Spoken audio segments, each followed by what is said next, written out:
NBC 15 News at 11 starts now. Now at 11, the strongest hurricane ever measured is roaring toward Mexico at this hour. Plus, more details are emerging in the death of an American commando and a daring rescue of ISIS prisoners in Iraq. And another candidate ends his quest to be the next president, this time a Democrat. Good morning, everyone. I'm Ashley Matthews. And good morning to you, and good morning to you. I'm Christine Belport. Keep that umbrella handy as we get ready to start our weekend. Woohoo! We're here. We're ready. Yes, we are. Chief Meteorologist Charlie Shortino joins us now with a pretty wet forecast, at least for what, the next 24 hours or so? Yeah, about that. Maybe a little under 24 hours, but either way, we're going to get some rain this afternoon. We're going to get some rain tonight, and we're probably going to get some rain tomorrow morning as well. Here's your afternoon forecast: 58 degrees at 3, 57 at 6. Temperatures will probably rise through the nighttime hours, and I think by daybreak tomorrow, it'll probably be warmer than what we see for a high temperature today, maybe low 60s. By around 6, 7 in the morning. At that point, the temperatures are going to begin to fall. The rain will come to an end, but the clouds will hang around a good deal of Saturday. Sunday looks a little better, though, and I'll have that forecast for you coming up. Charlie, thank you. Happening today, Hurricane Patricia is now the strongest eastern North Pacific hurricane on record, and it's barreling toward Mexico. Winds are at 200 miles an hour, making it a Category 5 hurricane. The National Hurricane Center says Patricia is expected to make what it calls potentially catastrophic landfall today in southwestern Mexico. Along with its destructive winds and storm surge, forecasters say Patricia could dump 8 to 12 inches of rain across parts of Mexico, with some areas getting as much as 20 inches. That means life-threatening flooding and mudslides are possible. In our Decision 2016 coverage now, former Rhode Island Governor Lincoln Chafee is ending his Democratic presidential campaign. His announcement comes after failing to raise money and gain traction against Hillary Clinton and Bernie Sanders. Chafee has struggled in recent polls and performed poorly in last week's presidential debate. Ben Carson is now ahead of Donald Trump in a second Iowa poll. A Des Moines Register Bloomberg Politics poll of Iowa Republicans shows 28% of those surveyed back Carson as the GOP presidential candidate. That's compared to just 19% for Trump. The retired neurosurgeon also leads Trump by 8 percentage points in another survey of Republican Iowa residents. Carson is the only GOP candidate to consistently poll in the top tier near Trump. Now, according to the poll, Carson is winning big in Iowa with women and white evangelicals. Wisconsin Congressman Paul Ryan officially announced he's running for Speaker of the House. The 45-year-old declared his candidacy after getting support across major caucuses in the GOP. A unified party is something Ryan called for earlier this week. Now he appears to have the support of many Republicans and even Democrats.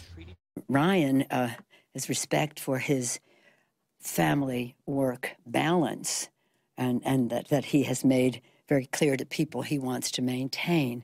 And I think that's very exciting because that's what we want for all of America's families. Ryan will become one of the youngest speakers if elected. The election will be next Wednesday. Around the world now, we are learning more about the raid to free prisoners of ISIS in Iraq, which led to the first U.S. combat death in that country in 4 years. NBC's Richard Engel reports now from Erbil. NBC News has learned new details this morning about the commando raid that rescued about 70 hostages in Iraq. U.S. and allied Kurdish forces took off in 5 helicopters heading to an ISIS prison on the outskirts of the town of Hawija. U.S. officials say the prisoners were about to be executed, mass graves already dug. American forces manned the perimeter. Allied Kurdish fighters stormed in, but met heavy resistance. Then, NBC News has learned one wave of Americans, followed by a second, moved in to help, worried their allies or the hostages would be killed. But ISIS managed to shoot one American commando, described by U.S. officials as selfless and heroic, and whose actions saved lives. He was the first American to die in combat in Iraq in 4 years. And questions are being raised Why are so-called advisors now involved in close combat? In that support role, they are allowed to defend themselves and also defend partner forces and to protect against the loss of innocent life. And that's what played out in this particular operation. U.S. troops have been operating here in Iraq for months on an advise and assist mission. Now some are wondering whether they will be more frequently on the front lines of the war against ISIS. Richard Engel, NBC News, Erbil, northern Iraq. More than 40 people are dead after a bus and truck crash on a country road in France's wine country today.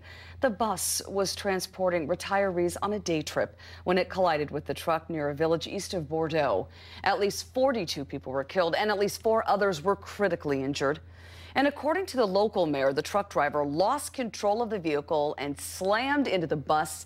Both vehicles caught fire. He also said the bus driver was able to open the door, but only 8 people escaped. This is France's deadliest road accident in years. Back here in the U.S., Salt Lake City police have arrested a couple and are investigating a grandmother after a teacher found a meth pipe in an 8-year-old student's book bag. The pipe was found yesterday, prompting deputies to go to the student's home. When they got there, they found all 3 adults in the home. Police say they had been using drugs, sometimes around 3 young children. Officers say they found drug paraphernalia near children's toys and books, including one item under a child's pillow. The children's grandmother acknowledged that she might have dropped the meth pipe into the girl's book bag. There was a Cars pillow from the Disney movie, and he lifted that up, and there was this item of paraphernalia under that pillow where one of the little kids had been sleeping. The parents should be the ones that are defending their kids, and in this case, they're really the ones that are endangering them, and it's just tragic. The parents were arrested on suspicion of child endangerment and other charges. The grandmother was not immediately arrested due to health problems. The children were taken into protective custody. Janesville police are investigating a report of shots fired around 2 this morning near the intersection of West Centerway and North Academy Streets. They say they found a car had been struck by gunfire several times. No injuries were reported, and police checked with local hospitals to see if anyone had been admitted. The incident is under investigation at this hour.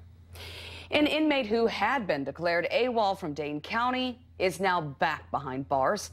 Sheriff Department says deputies found 34-year-old Terry Butkey in Warner Park yesterday.